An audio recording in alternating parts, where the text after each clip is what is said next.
नमस्कार। हम सब अपनी जिंदगी में सच्ची खुशी ढूंढते हैं, है ना? पर क्या हो अगर वो खुशी किसी और की नकल करने में मिल जाए? या फिर शायद नहीं। चलिए आज इसी सवाल का जवाब ढूंढते हैं एक बहुत ही पुरानी और दिलचस्प कहानी के जरिए।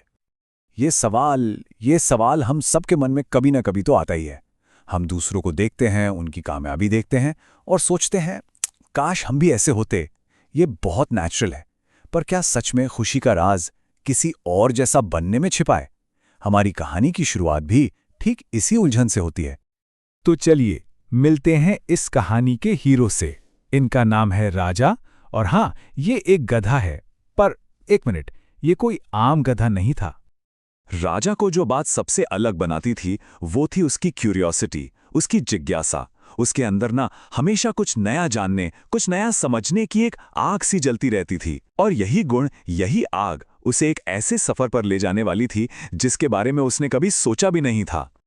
तो एक दिन की बात है, राजा ऐसे ही हरे भरे मैदानों में घूम रहा था कि अचानक उसके कानों में एक बहुत ही मीठी, एक अजीब सी धुन पड़ी। अब उसकी जिज्ञासा तो हम जानते ही हैं, वो फौरन उस आवाज के पीछे पीछे चल पड़ा। और उसने क्या देखा? उसने देखा कि कुछ टिड्डे टिड्डे हैं जो अपनी ही मस्ती में गा रहे हैं, नाच रहे हैं। उनका संगीत इतना इतना जिंदा दिल था, इतना खुशियों से भरा हुआ था कि राजा तो बस सब कुछ भूलकर उन्हें देखता ही रह गया। अब राजा को पक्का यकीन हो गया कि इन टिड्डों के पास जरूर जरूर खुशी का कोई बहुत गहरा राज है। वो हिम्मत करके उनके पास गया और बड़ी हैरानी से पूछा, अरे, आप लोग इतने खुश कैसे रहते हो? आपके इस कमाल के संगीत का इसका राज क्या है? टिड्डों ने जब इस भोले भाले राजा को देखा तो उन्हें थोड़ी हंसी आ गई। उन्होंने सोचा, चलो थोड़ा मजाक किया जाए। और मजाक मजाक में ही उन्होंने राजा को अपनी जिंदगी का सबसे बड़ा सीक्रेट बताने का फैसला कर लिया। और उनका जवाब सच में हैरान करने वाला था। उन्होंने राजा से कहा, अरे, हमारा राज तो बहुत सिंपल है। हम सुबह सुबह घास पर जो ओस की बूंदें होती हैं ना, बस वही पीते हैं। उसी से हमें यह सारी एनर्जी मिलती है। यही हमारे जीवन का आधार है। राजा ने उनकी बात पर आंख बंद करके यकीन कर लिया। उसे लगा, वाह, खुशी का इतना आसान रास्ता मैंने ढूंढ लिया। और बस यहीं पर उसने एक ऐसा फैसला किया जो उसकी पूरी दुनिया बदलने वाला था। और यहीं से शुरू हुआ राजा का एक खतरनाक एक्सपेरिमेंट।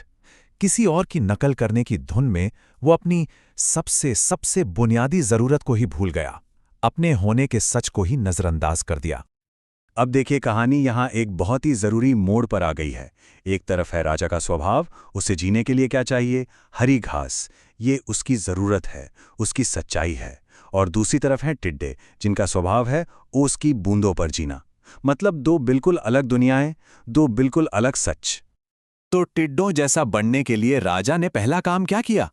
उसने वही चीज छोड़ दी जो उसे जिंदा रखती थी। जी हां, उसने घास खाना ही बंद कर दिया। अब वो हरी घास की तरफ देखता भी नहीं था, बस सुबह का इंतजार करता, ओस की बूंदों के लिए। और इसका नतीजा बहुत जल्दी और बहुत ही भयानक तरीके से सामने आया। अपने असली खाने के बिना राजा का शरीर धीरे धीरे जवाब देने लगा। उसकी सारी ताकत जैसे खत्म हो रही थी। वो हर गुजरते दिन के साथ और भी ज्यादा कमजोर होता जा रहा था। और फिर एक दिन ऐसा आया कि वो एक कदम भी नहीं चल पाया। उसके शरीर ने, जिसे उसकी असली जरूरत से दूर रखा गया था, पूरी तरह से हार मान ली। वो बस थककर बेजान सा जमीन पर गिर पड़ा। जब राजा अपनी जिंदगी के सबसे मुश्किल मोड़ पर था, बिल्कुल बेबस पड़ा था, तभी उम्मीद की एक किरण नजर आई। वहां से एक बहुत ही ज्ञानी साधु गुजर रहे थे। उन्होंने राजा को देखा और एक ही पल में समझ गए कि आखिर मामला क्या है। साधु राजा के पास बैठे और उसे वो बात बताई जो इस कहानी का सार है। उन्होंने बड़े प्यार से समझाया, बेटा, इस दुनिया में हर जीव का, हर प्राणी का अपना एक अलग रास्ता होता है, अपना एक अलग स्वभाव होता है। और उन्होंने आगे कहा, अगर तुम किसी और की नकल करने के बजाय अपने स्वभाव को अपनाओगे तो ही तुम मजबूत बनोगे, तभी तुम खुश रहोगे। यही यही इस कहानी का असली सबक है। असली ताकत और खुशी किसी और की नकल में नहीं है, बल्कि खुद को पहचानने और उसे अपनाने में है। साधु के इन शब्दों ने जैसे राजा की आंखें ही खोल दीं। उसे अपनी बहुत बड़ी गलती का एहसास हुआ और उसने फैसला किया कि अब वो वापस लौटेगा खुद की तरफ। राजा ने फिर से घास खाना शुरू किया और जानते क्या हुआ? जैसे जैसे उसके शरीर में ताकत लौट रही थी ना, ठीक वैसे वैसे उसके मन की वो खोई हुई खुशी, वो संगीत, सब कुछ वापस आ रहा था। वो फिर से वो असली वाला राजा बन रहा था।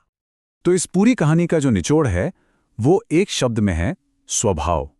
मतलब किसी का अपना असली नेचुरल गुण जो ये तय करता है कि उसका सही रास्ता क्या है। और सच्ची ताकत, सच्ची खुशी इसी स्वभाव को पहचानने से मिलती है। तो राजा की ये कहानी हमें 3 बहुत ही सिंपल स्टेप सिखाती है। स्टेप 1, अपने सच्चे स्वभाव को पहचानो। स्टेप 2, उसे पूरी तरह से बिना किसी शर्त के एक्सेप्ट करो। और स्टेप 3, उसी रास्ते पर चलो और देखो कि सच्ची ताकत और खुशी कैसे मिलती है। और ये कहानी आखिर में हम सब के लिए एक बहुत गहरा सवाल छोड़ जाती है कि आखिर वो कौन सी यूनिक बात है, वो कौन सा स्वभाव है जो हमें हमारी असली पहचान देता है। और शायद इसी को खोजना जिंदगी का सबसे बड़ा सफर है।